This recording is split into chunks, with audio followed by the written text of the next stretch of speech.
Let's get into it. Go. Hello and welcome to The Great Indoors, The podcast which reveals everything you ever needed to know about interiors and explains how to make it all really work for you in your home. I'm Sophie Robinson. And I'm Kate Watson-Smythe. So today, Kate, we are going to be talking about all things budget. That doesn't sound very sexy. Oh! You wait. It's going to be so sexy. Okay. Because most of us, myself included, know how to spend it. I'm really good on that bit. Really good on that bit. But how you can save on your renovation budget. Now, both you and I, we've got loads of experience on this. So I'm feeling pumped, Kate, to get into it and share all our little pearls, all our little gems. You're feeling pumped. Are we Gen Z now? Are you stoked? That is so Gen X. I think stoked came from Neighbours, didn't it? It was Australian. That's it. Anyhow, exactly. that could be a further topic for this next segment, which I had the idea a few days ago. I was reading a lot about how beige is a colour that various magazines have written about, how it's the fount of all evil is the beige colour, and it's the colour of the 1%ers and fashion and interiors, it's evil, and so on and so forth. And I thought, well, this would be one that would really wind Sophie up, I thought. So I thought, well, let's get into it, beige as a colour. And I just thought it might be fun to call it the Feisty 15. 15-minute discussion, hot topic, an opportunity, as Sophie put it in our original script, to get things off our chest. And I've put in brackets, basically, have a row. So, yes, we are going to be discussing beige this week. Beige and budget. Well, it's certainly not beige and boring here. I've got it all going on. I mean, Kate's cat has literally just been sick just before we pressed record. Thanks, and I've Enid. had a tiny little wren fly into the house and get caught up in my fairy light. So I don't know what the energy is right now, man, but it's definitely not beige and boring. It's all kicking off. It's all kicking off. How is Enid? What now? Banished to the kitchen. That's how Enid is. That's all we need to know about that for this point. Okay? We don't need to discuss her anymore. So She's just banished to the kitchen in shame. She's banished to my beige kitchen. It's not a beige kitchen. My grey cat in my beige kitchen. The reason I wanted to talk about this is because there's suddenly been a lot of sort of hoo-ha about this colour beige. And it started, there's a new I think it's on Netflix. Anyhow, it's a new film called Mountainhead. Don't know if anyone's seen it. It's the new film from Jesse Armstrong, who did Succession. Another film about the 1%ers and the uber rich. And Elle Decor, American, wrote a piece called, the headline was, How Beige Became Shorthand for Everything Wrong in the World, which, feels punchy. And the New York Times then followed up with a piece, What Does Ultra Wealth Look Like? And concluded that it's mostly beige. And so, cue Sex and the City voice, I got to thinking, why is it that beige clothes signify super rich, ultra wealthy? And I'm thinking about places like The Row, Laura Piano, that's all beige, Bruno Cucinelli, super expensive clothes, which I'm sure you don't wish to wear, but a lot of people do. The High Street, Mango, Massimo Dutti all goes for those colours. So it's a symbol of very rich, labelless luxe fabrics, cashmere. It's very silk, etc. Kardashian as well, isn't it? Well, this is it.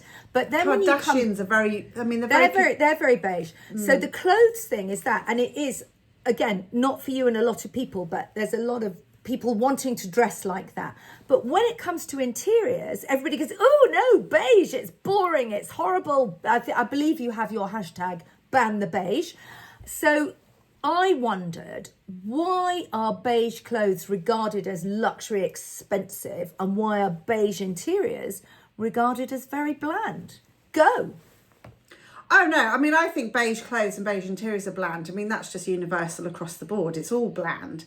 I push back on the fact that you're ascertaining that beige interiors aren't that fashionable. I think here in the UK, we're in our little colourful pool all alone, because I get loads of DMs from people in the States, Australia going, oh, like they're coming up for air. I'm so glad I found your account. Everything's so beige here. Oh. And I was thinking of that kind of like Californian cool look. You know, if you've ever watched, I mean, it used to be one of my guilty pleasures, but I don't watch it any longer because it all got a bit like a lot of these shows, they start eating themselves, don't they? Selling Sunset.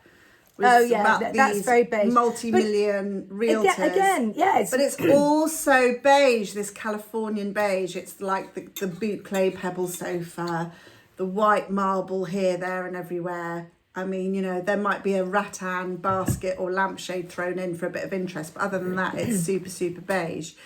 So I feel like what you're saying has happened in fashion, the Kardashian fashion. I mean, they live in concrete beige homes too. Well, certainly Kim did when she was married to Kanye. I don't know what she lives in now. Monastic. But the point I sort of thought was interesting was that that may have been to do with them, but they had, yes, that sort of monastic putty, actually quite a pretty colour, but putty beige interiors. And everybody's like, oh my God, that's horrible. And do you remember when Lily Allen and her now ex-husband unveiled their apartment in Architectural Digest, and there was the green doors, carpet in the bathroom, pink bath, incredible floral wallpaper. Yeah, amazing, like de Gournay. And the internet went absolutely nuts. And I just thought it's quite interesting because in a bad way. Like she got really trolled for it, didn't she?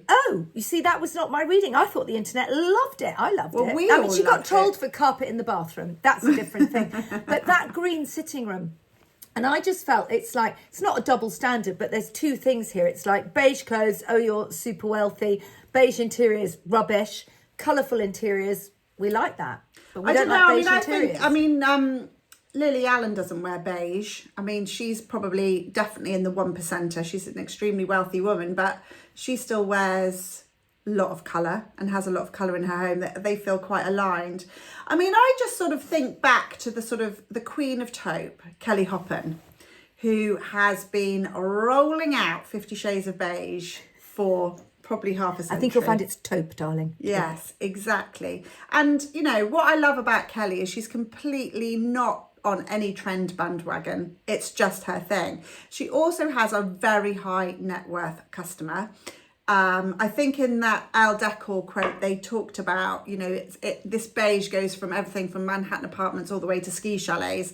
And I know, you know, Kelly does a lot of kind of ski chalets with this beigey, taupey look. And she also used to always say that she creates these taupe backgrounds. They're like the blank canvas, so the people within them can be the thing of interest. It's interesting. But I thought that's all very well if they're beautiful people. But, you know, in that Mountainhead article in Elle Decor, I think Steve Carell's wearing like a red anorak in his beige sitting room. I was like, oh, that's not that. I don't think Kelly was talking about him. Tech bro character in his red anorak popping out in his taupe sitting room. It's interesting though, isn't it? Because maybe it's that beige is a harder colour to work with, because the other great background look that I know you love and is very popular in LA is that sort of Palm Springs look. Jonathan Adler does it, and that's white walls. So that is a white background with lots of colour brought in through the art and the furniture. In Jonathan Adler's case, an alumni of this podcast, I might add, he's got sort of the dual colours. So he'll have teal velvet sofas and emerald green and red glass sculptures and so on against a white background. And everybody loves that. You know, well, not everybody, but that's a style that you can understand. Whereas there's something about the beige that kind of, it dulls it all down, doesn't it? I mean, I don't hate beige as much as you. I think it could go for a rebrand. I'm quite into a bit of cappuccino, caramel, double cream. I think, you know, there's a lot to do with the name there. But beige can be deadening in the way that, you know, when grey was very fashionable, a lot of people obviously, you know, including yourself, didn't like grey and said it was the colour of things that were unfinished. You know, it's an undercoat grey on battleships and so on and so forth. And beige is a similar sort of idea that it's a starting point. And I wonder whether it's because if you drape everything in beige, it dulls it and deadens it. And there's nothing going on. It's sort of slightly suffocating. Well, this is what's really interesting about the psychology of colour, isn't it? And I think there is I have my views on my beige interiors. have been so popular. I mean, when you're talking about the ultra wealthy, and we're looking at, you know, programs like Succession, which I thought was fascinating because they were all just wearing neutral colours and living in neutral interiors. I'm going to come back to that thought in a minute. That's the end thought. But I think for most people that I talk to about people who want to live in neutrals and beiges and greys, is that they find it calming and they find it sophisticated and they find it timeless and they find it easy. And I think there is an element of everybody feeling quite tired and overwhelmed and on the verge of a nervous breakdown that makes them believe that by having these very neutral colours that don't clash, don't fight, don't have a lot of pattern, maybe it's, you know, the focus is on the texture rather than the colour palette, that this is going to create a very calming, soothing, soft, relaxing backdrop to your life. However, the flip side of that, which you've just mentioned, is it can also create quite a stagnant, unemotional, stale, sort of like boring backdrop to your life. So I think it's really important that you get in touch with it. What I really loved about that Elle Decor article, and we will put the link in the podcast notes because it was so wittily written. One quote which I've scribbled down is, he says, if your entire house has been unpacked in Amazon boxes, why fight the inclination to live in one? Absolutely. That was so brilliant. And then he wraps up by saying that he believes that this ubiquitous beige interior look represents complacency, exhaustion, and boredom. And I thought, ooh, harsh. That is harsh. I mean, I now feel compelled to put in a word for beige, but have you remembered your Succession thought, or shall I just come in with mine? Because what was interesting about this piece about the ultra wealthy is that they don't want colour or pattern or ostentation. They just want to go through life unnoticed because they're so rich that they don't want to draw attention to themselves. And I thought, well, actually, isn't that quite sinister in itself, that people are so rich that they almost don't want to celebrate it? And I wondered whether, and this is what I feel is happening, the rich are just getting richer and the rest of us are just getting poorer. And is there this element that people are so wealthy that they do need to kind of disappear? But the other thing that was sort of this fantastic Elle Decor article touched on was this concept that there is also a bit of dissociation with these beige interiors. The property in Mountain Head, we're going back to, it's this tech bros lair in the middle of nowhere, was the fact that it is in location and decor completely disassociated from everybody else, from life and community. It's this sort of barren kind of like landscape and interior. And I thought, for me, I don't love being in all neutral interiors. I do find them quite barren. And if they don't have any personality, if they are just box fresh, designer, you know, and they all do kind of look the same, don't they? They do look the same. Like and that's another interiors. Interesting point. I was just going to make my Succession point, because you're right. In Succession, they all dress, it's very much labelless. You know, there are no logos. You just know because of the cut and the fabric and so on and so forth that it's super, super expensive. But there's one episode where Shiv, who's the sister, so she's the sort of the daughter, goes to her mother's wedding. I've lost track of which one. And she's wearing a white Ted Baker dress with very bold flowers on it. And she hates her mother. She hates the person she's marrying. You know, she hates the whole thing. And this dress apparently was Ted Baker. And there was a lot of, you know, dissection of the fact that, you know, she'd worn this, for them, cheap dress to a wedding she didn't want to go to, and it was very colourful. It wasn't in their normal sort of beige thing. So I thought that was quite interesting. But that's the ultimate rebellion, to wear a cheap colourful high street floral dress to your mother's wedding. Yeah, exactly. But what I wanted to say was, I think a lot of the problem with, I don't have a problem with that notion of warm neutrals, which are very fashionable and very comforting.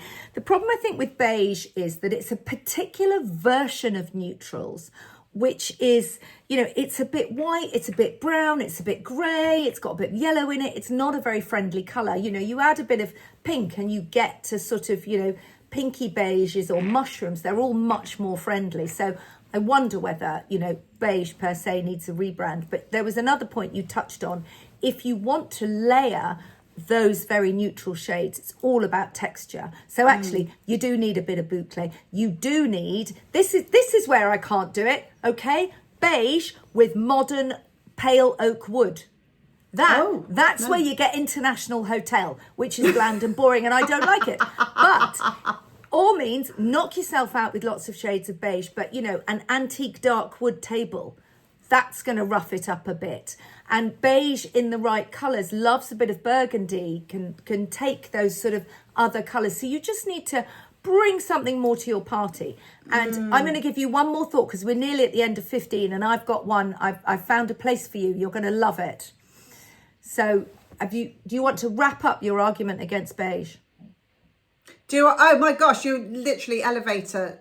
I think I almost have, haven't I? I just think I think it segues quite nicely into our next topic, so I might save some thoughts for that, because I think beige, there are some myths about beige. People think it's timeless and easy. It's not easy. I think a beige palette or an all neutral palette is one of the hardest palettes to decorate with, because you have to work so hard to stop it looking bland and boring. And therefore I think it's one of the most expensive looks to get right. How about that for a little mic drop? There you go. And I'm going to say, just before to wrap up our first Feisty 15, there's a hotel in Paris called the Hotel Beige. And it says on the home page, I'm going to read you, it is offering you a haven that will be audaciously quiet. This establishment... a poppycock. This How can you be audaciously quiet? I know. Wait, though. This establishment offers a thoughtful welcome amidst a discreet, uniquely beige mood to provide guests with a refined, custom-made lifestyle. Okay, well, all I'm hearing there is word salad, Kate. And that I know. Means, and that means that they're having to work really hard to sell it. To sell it. Yeah. And there you go. An audaciously quiet lifestyle. That one's for you. Right then. Well, let's get into budget then. And I think, funnily enough, it is quite a nice segue, isn't it? Because when I think of having a tight we're going to cover lots of different things. When I think of decoration and colour palettes, what I tend to say to people is that when the budget's tight, go hard on colour, because colour can delight and distract the eye. You can use colour and paint to hide and smooth away some ugly parts of the room, maybe like paint your ugly radiators or some, you know, fitted storage that you don't want to notice, or to like really bring out the best parts in the room, maybe amazing mantelpiece or, you know, the view outside. So colour is very much your friend when you're on a tight budget. And just to recap, the reason why neutral palettes are so hard on a budget is because where there's a lack of colour, you notice all the textures. Therefore, if that's not real marble, if that's like a laminate or a printed plastic, you're going to know about it in a neutral setting. You know, if that fabric isn't real wool or real linen, you're going to know about it in an all neutral setting, because that is where the eye goes to. That is the detail. So that's why these Succession sets and Kelly Hoppin's projects, etc., it's the best money can buy. The best marble, smoked glass, brass fittings, solid metal, you know, cashmere throws, French linen curtains, crystal chandeliers. It's all of that, because that is what makes a beige room feel special. That's really interesting, actually, when you put it like that, because you suddenly realise that for all this talk about the uber rich want to blend into the background with their beige clothes, it's almost doing the opposite, because as you say, you can really, if you've got a cheap cashmere sweater, it's going to bobble and pill. You know, we've all got those and we're shaving them away till there's nothing left. If you've got a very fashionable sort of satin skirt on the bias, if that's really cheap, it's going to bobble on the seam. So if you buy a really expensive one, it will be beautifully made. So really, the 1%ers are not fading into the background with their neutral beige wardrobes. It's almost like this has got to be so expensive to look good. So there you go. We've come back into it. But you're absolutely right. You can hide a multitude of sins with a busier colour palette. Yeah, and a bit of pattern and a bit of colour and all of that kind of stuff. It distracts the eye. And it's really interesting, through my career as a TV judge, you know, on shows like Interior Design Masters, those guys are given a really small budget for a reason, because TV doesn't want loads of beige interiors. They just look really bland and meh. And so the designers, in order to create impact and to create a vision, they're usually having to pull from lots and lots of, all the sweeties in the toy shop. So that's why it's such a visual delight, that show. That's why we love it so much, because there's murals and there's junk furniture being painted and all this kind of like innovation, creative innovation. That's what I love about budget interiors, is it forces people to be creative to create the magic, because you can't just rely on your big slab of Carrara marble. So I think budget interiors are exciting because they're creative. Absolutely. And we've done an episode on this, which we will look up which one it was in the show notes. There's 150 past episodes, actually 152 now. So, knock yourselves out. You'll find it. I think we might be on 156 this one. Are we? Okay. Well, who's keeping there's a count, lot. Kate? You are, clearly. I was going to say, so we don't want to go into too much detail, but we have talked before about designer paint. And one of the ways you can save money is on paint. So you can decide. Well, it's somewhere that lots of people like to save money, isn't Yes. it? I mean, I have my views on this. What are your views on not using designer paint or colour matching designer paint? The trouble with colour matching, I mean, I'm going to be honest, it's a long time since I did it, and I have had very mixed success. Sometimes I've had colour matching. It's been great. Other times... So just to recap, if people don't know what we're talking about, this is where you choose your colour from a designer paint brand and you take it to your decorating centre and they colour match it with one of those big fan decks like Dulux or Johnston's Paints, one of the big trade companies. And the thing to understand is it isn't a colour match. It's usually the colour that's closest to the one you've chosen from the designer paint brand, especially in Dulux's case. I know they've got over 3,000 shades and they'll be picking the one that's closest to the one you've chosen. And I think this is why sometimes it's successful and sometimes it isn't. It depends whether they can actually get a close match to that colour. I think it also depends. I mean, there are some people, and I've forgotten the word, it's a very long word, who see colour in very great detail and can pick up nuances of colour, and there are other people who don't as much. So I mean, I think if you're colour matching and you're broadly not looking at all the shades or don't see all the depths of shade, that might be easier for you. But I mean, it's a difficult one because, designer paint is very expensive. Yes, there's a depth to it. Yes, it's got minerals in it and it changes with the light, which actually can also be annoying, paint that changes with the light, because then you don't know what to be at. You're constantly I get people who say to me, but my room faces north and south and there's an east window as well and I can't be doing with all these changes of colours. It's like, well, maybe you should just buy a cheap flat paint and it won't change colour with the light. That might be easier. But... So it's not about being elitist with budget, but I think there are practical considerations. If you are somebody who likes to decorate and redecorate regularly because you get bored, then perhaps don't spend hundreds of pounds on a designer paint, because in a year, 2 years, you'll have gone over it and you'll be bored. So I think that's a fair point, would you say? I don't know anybody who's redecorating every couple of years because they're bored. I mean, gosh, maybe it's only people on Instagram. Yeah, I think it's people who are creating content on Instagram. Yeah, maybe. Yeah. I think it also depends with what your renovation looks like. So if you're doing a big renovation where all the walls are getting knocked around, you're rewiring, you're replastering, and then the decorators come in and do the whole house, matching your designer paint to a trade paint is going to save you possibly thousands. Yeah.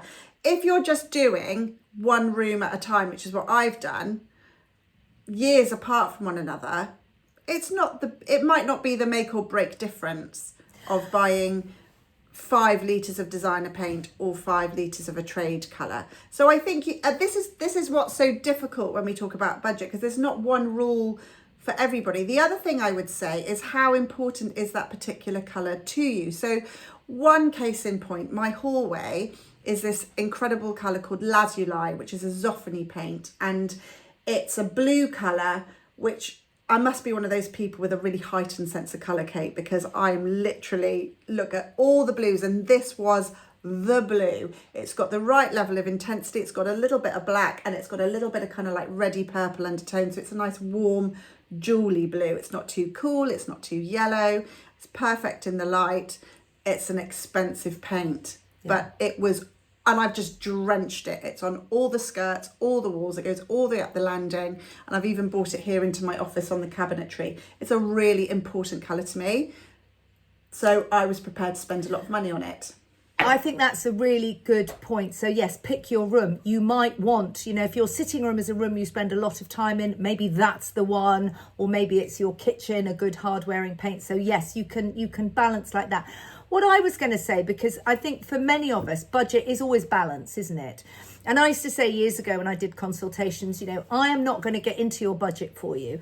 I'm going to give you, for the sake of argument, 3 sofas, top, medium, cheaper, and I'm going to give you 3 lights, top, medium, cheaper, and you can decide if you want to blow the budget on a very long-lasting, beautifully made, well-upholstered sofa and sit, this was in the early 2000s, under a more industrial naked light bulb sort of light, or whether you want to blow the budget on a fantastic crystal bocce chandelier and sit on orange boxes for a year while you save up. So, the reason of budget is always personal to everybody.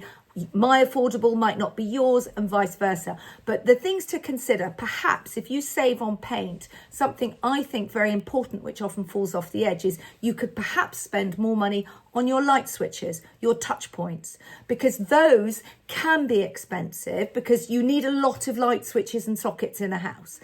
If you're doing the whole house in a oneer. Yeah.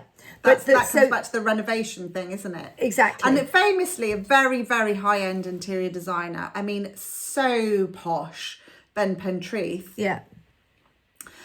When we interviewed Skye McAlpine for the podcast, and he designed her house with like hand-painted wallpapers and all kinds of extravagant things, plastic light switches and sockets everywhere, because he said he'd rather spend the money on he'd rather spend his client's budget on extravagant Murano chandeliers and hand-painted wallpapers than on light switches and Although, sockets. interestingly, she defied him in the kitchen. There was a point where she said, I went with him for most of it, but in the kitchen I wanted brass. So again, it's your balance. Is there a room where it matters more? But in the interest of balance, we're not saying this is right or wrong, but it's something to consider. You could perhaps colour match your walls and then have some really great light switches. You can also get, I think, a lot of paintable sockets now for plug sockets and things. Yeah. So at least paint them to match the wall. But so in the interest of balance, maybe you can have cheaper paint and better light switches or those sort of architectural fittings which you touch. That would be one point between save and splurge.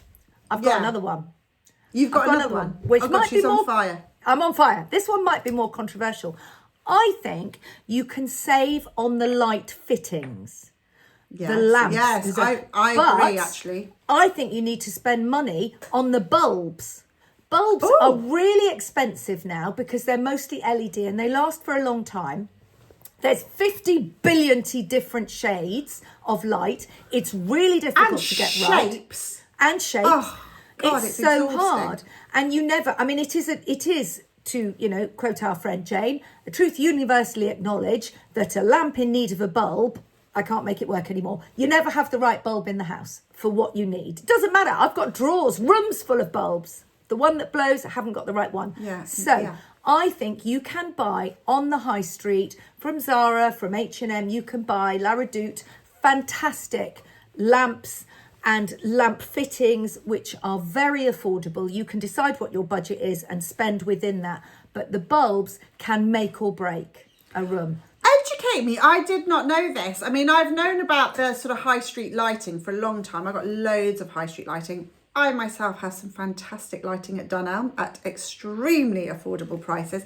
And I swear we've got more coming out for spring, summer 26. Can you believe it? I'm just signing off spring, summer 26 at the moment. That's like I don't want to talk about it. The lighting. It's going to be amazing. So next I've bought, from Next, Marks and Spencer's, great high street affordable lighting. What is it with the bulbs, Kate? I'm just buying your average. I need a candle screw in for this. I need a bayonet so for I'll that. just give you a quickie because I did write a piece about this actually for the Telegraph. What, on your a while Substack? ago. No, I wrote it for the Telegraph a while ago actually. But basically, a lot of people will know this. In England, we still have bayonet bulbs. They're talking about phasing them out. You can still get them.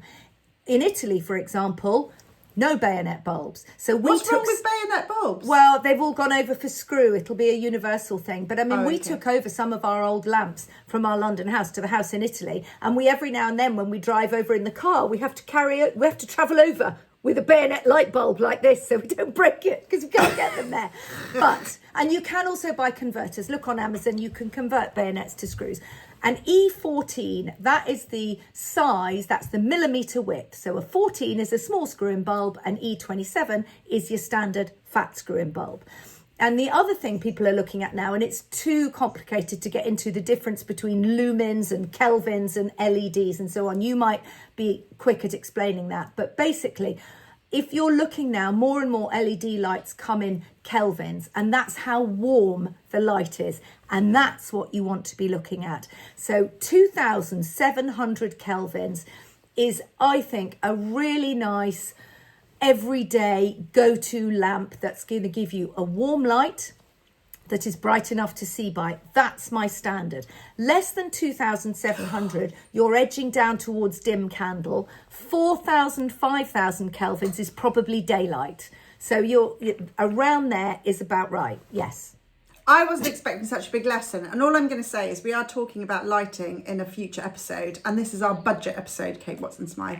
Yes, so I know. I'm loving this. Well, we will remind people because it's complicated. But there we go. So, in short, save on your light fittings, spend on your bulbs. Yeah, I think light fittings is a particularly good one because I think it is hard. I mean, I'm going to upset so many designer lighting brands saying this, but I think it's quite hard to spot a high street light versus usually it's scale, quite often really I thought you expensive. said we weren't to talk about lighting anymore. I'm talking about budget. I've just brought it back to topic if you'd like to bear with, just keep you focused. Bearing with. Designer lighting tends to be bigger in scale, I think, because quite often they're for bigger houses.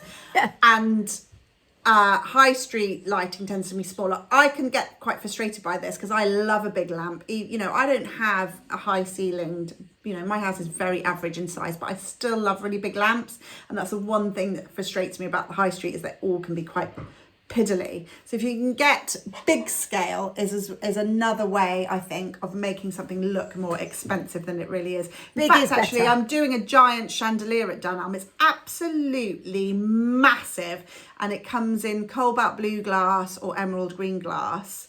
£249 it is for this enormous glass chandelier because I wanted something that was really, really big. And you can hang that over your coffee table, over your dining table, in your hall.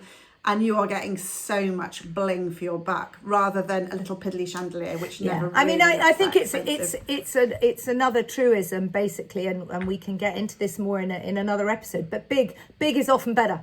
Big looks more expensive, makes the room look better. Always better. Big rugs, big lights. Big plants. Big plants. Don't at me with the succulents. I can't. With the tiny little... No, I can't. No. Anyhow, this is for another Feisty 15. I'm going to bring us back. There'll be so many of those. We will end up with just entire series of 15-minute segments of things that are winding us up. So we've done quite a lot about the decoration. So we've talked about paint. We've talked about home accessories, how good it is to shop on the high street. We've talked about saving money on your light switches. What about a little more about your general renovation? Should we talk about some big, like where you can we're sort of talking about the £100 savings. What about the £1,000 worth of savings to be had if you are embarking on a big renovation? Do you want me to share my biggest renovation saving? I thought that's where we were going. I had another little decorative one, but I could sense we were going for the big one. Go. Well, let's do some big ones and then we can finish off on some little. It's our podcast. We can meander. Do what we like. We can meander. Exactly. I think that it's not that it's our podcast. Our podcast is not the reason why we are meandering. We are meandering. We are meandering because we are women of a certain age, and that is what our brains do. You know, let's not pretend this is a deliberate strategy. Okay, so I want to save some big £1,000 worth. There's a couple of things that I've done here in my house that's saved big chunks of money. The first thing is on my windows. So when we moved here in 2016, it's a late Victorian farmhouse, Sussex tile hung. But she wasn't really a beauty. She's a bit butchered around my house. It's got a 1980s extension, a plastic conservatory, and then UPVC plastic windows to match. They were a nice, quite a lot of beige as well. And the whole when you thing moved was, in. oh my God, beige and Artex. Ugh. Yeah, nightmare. Anyway, the first thing we've done to save money is do it over 9 years. Like, I've literally only just finished my house. So that's one way that I've made it work, is we've spent and saved and spent and saved and spent and saved. Also, marrying a builder was probably one of the most budget I think that was probably the things. key thing. I mean, that option is not open to all of us. I'm currently trying to marry an Italian so I can go and live there. But unfortunately, I've got to dispose of the original British one first.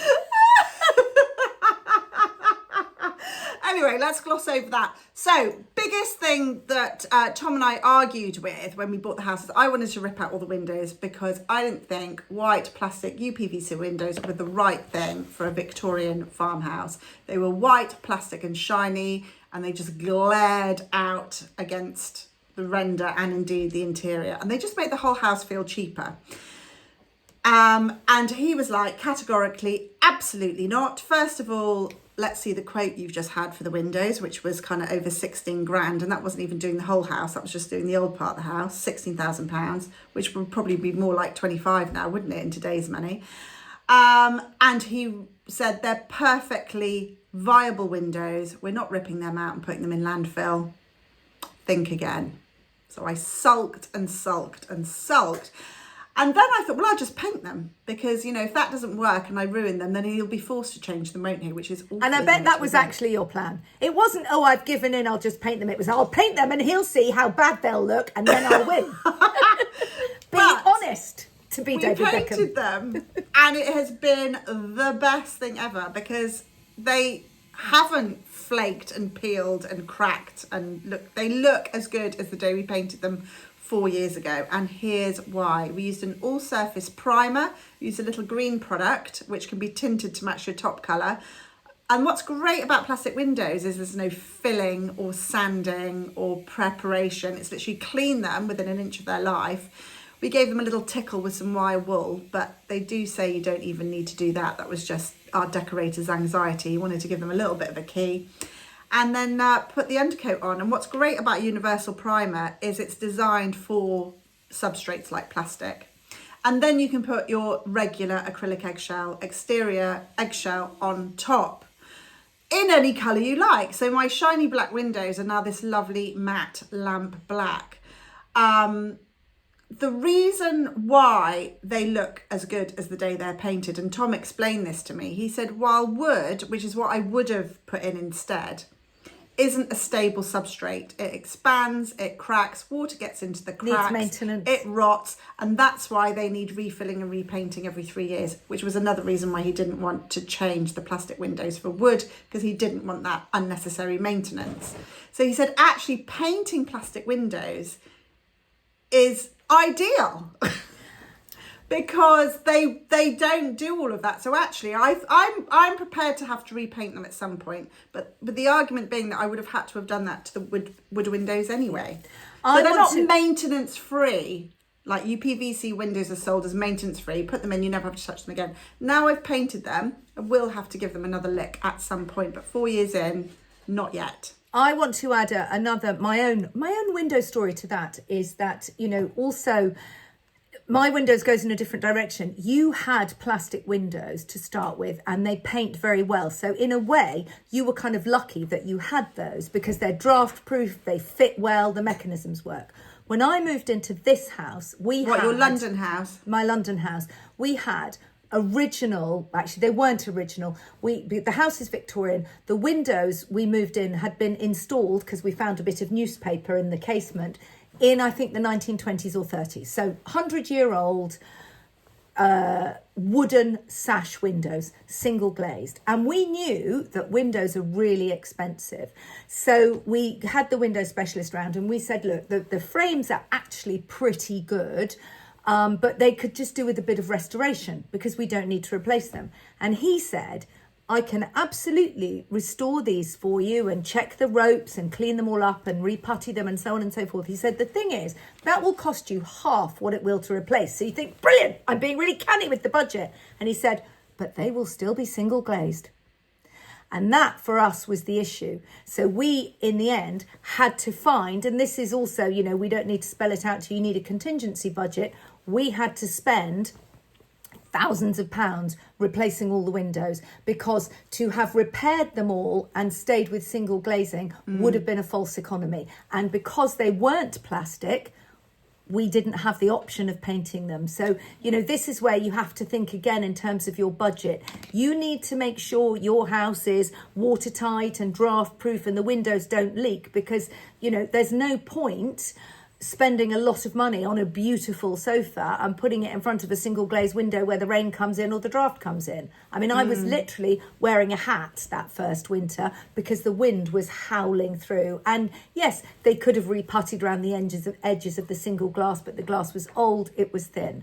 So again, you have to juggle your monies. But if you're looking at moving into a house and it's got UPVC windows and the budget isn't all you might have hoped for, then that is a genius. Yeah, money saving. Thanking my lucky stars after that, Yeah. because it was just the price of paint at the end of the day, rather than £16,000 to replace them.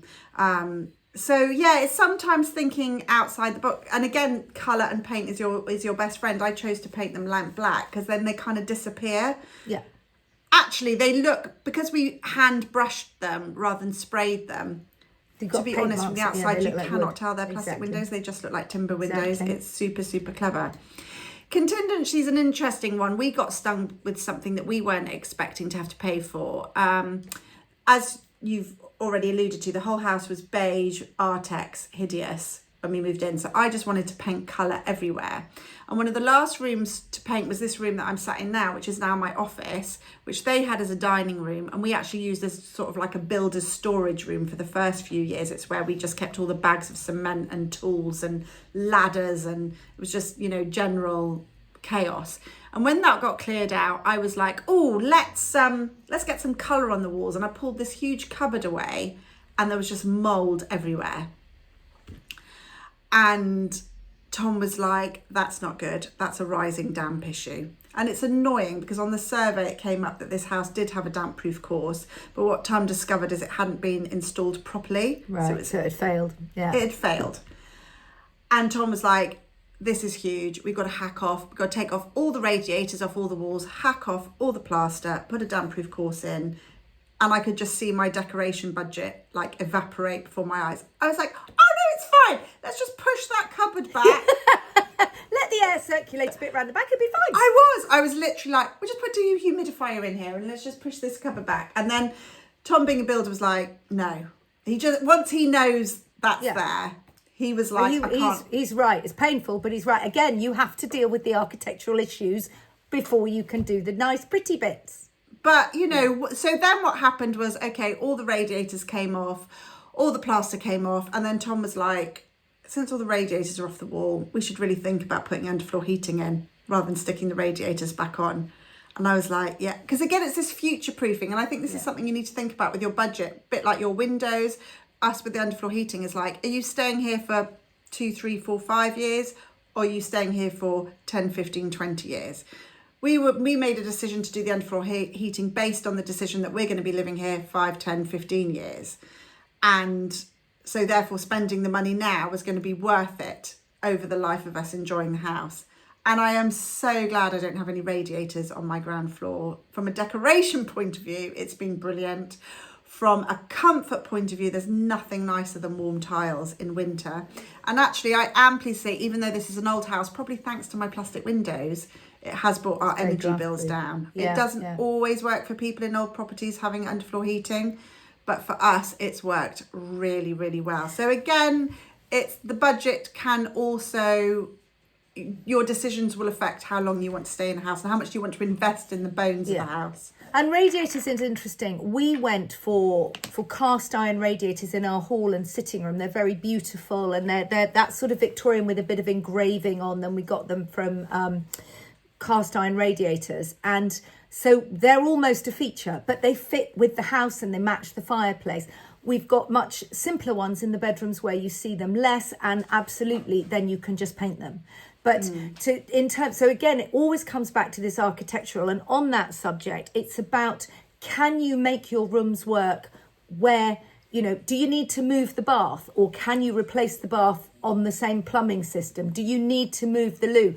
That will also save money if the layout, change the cupboards around it, but does the basic layout where the plumbing is, because moving things, particularly like loos, which need huge extra soil pipes, can be expensive. But it might be what you want to do. Absolutely. Well, if you're at a stage, again, a big renovation project, and you want everybody loves moving rooms around, don't they? We all like to turn into mini architects and get the old biro and napkins out and start going, oh, we could put this here and we could put this there and we could knock this wall down, and it's all terribly exciting. My experience from doing renovations and being married to Tom, who's got, so much insider intel on this, is if you can keep your utilities in the same place, you will be saving yourself thousands of pounds. So wherever taps are sited, radiators are sited, and indeed loos as well. Case in point for us is, this is my second big renovation saving story to share, was when we decided not to do an extension and simply switch our kitchen and living room over, which I think was going to save us something like £150,000 on an extension that it turns out we didn't actually really need. We just needed to rethink how we use the space we've already got rather than adding more space. So that's a good little check in with yourself if you're getting big ideas about extensions. When it came to putting, so it was very straightforward, obviously, moving the living room into the old kitchen. It was just changing a bit of lighting. And I actually kept the sockets that were worktop height. I kept them there, and then the sofa's underneath. So if you want to plug your laptop or your phone in, actually the socket really handy, being at worktop height is really super handy. Anyway, in the kitchen, one of the reasons why we could do it in budget is we have an ensuite above the now new kitchen, so you had and I knew plumbing. I could bring we could plug into that existing waste pipe, and we could bring the plumbing from the sink upstairs down to the sink. My kitchen sink is directly below the bathroom sink above. So it was really, really affordable. That's a really good thing to look at your floor plan if you're thinking of doing that. Is there plumbing in the room next door, the room above, or the room below? Because that will make it easier. So in the house in Italy, which obviously you visited now, all the plumbing is on one side of the house. So all the bathrooms, the kitchen, all sits on one side of the house. And there was a point where there was, a bedroom, which was quite a long way from, a long way from a bathroom. It was across a landing and down some steps. And we did wonder whether we would convert what is now my office into a bathroom.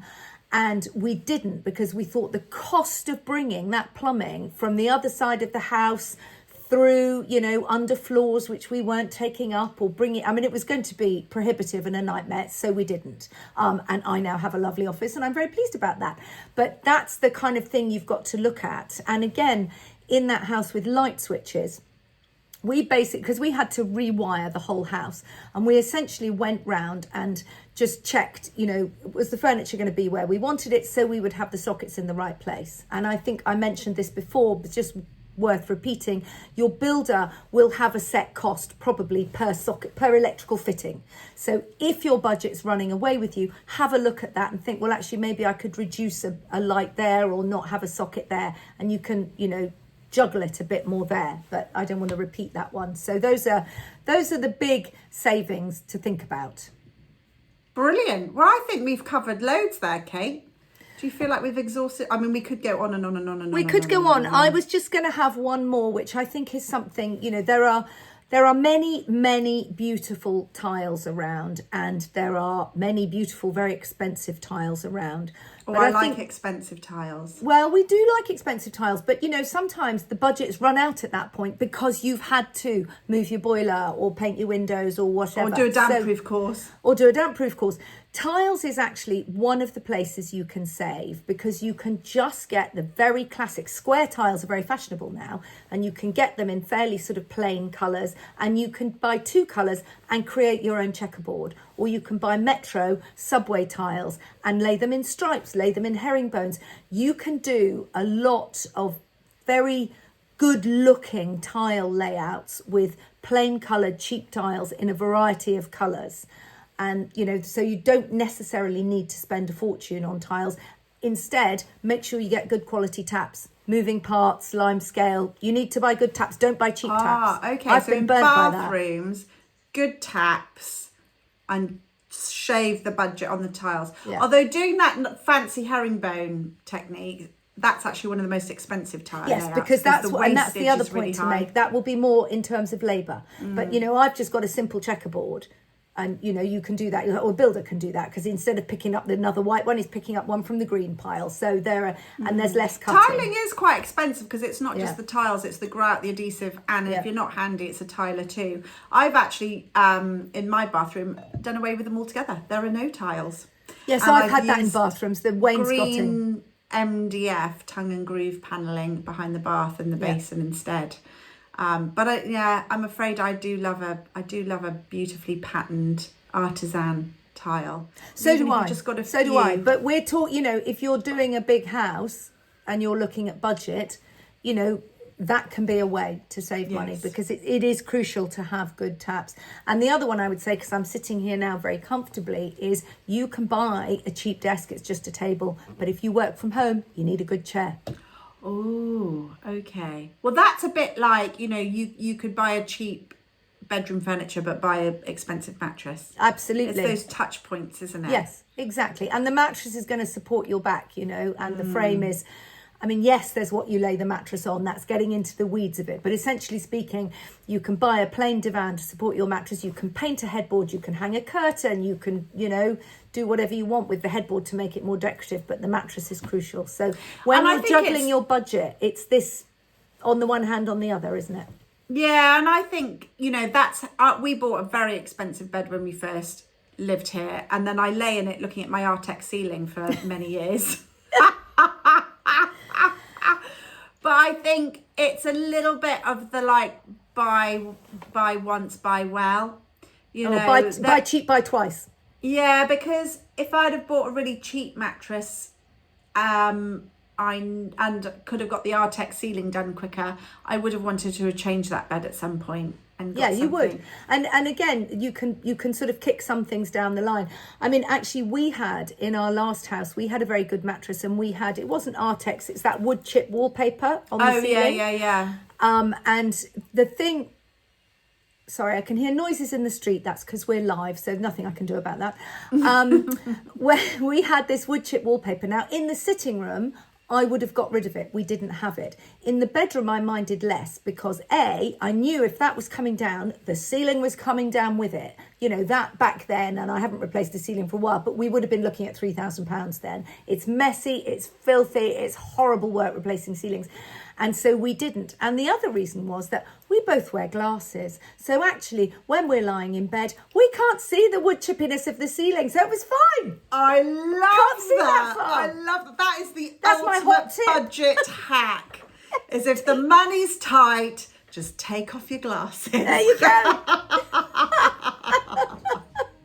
There you go. So Can't we better do than hope that. you've enjoyed this episode. I've loved it. I always love talking budget with you, Kate. And if you'd like to chat and give us your own budget tips and advice, or well, you know, indeed anything else, do come and join us over on Instagram, where, drum roll, we can now both be found at thegreatindoors.podcast, which is our devoted Instagram account for all things pod. You can also check us out on Substack, where I'm Sophie Robinson Interiors, and well, Kate's Watson Smythe.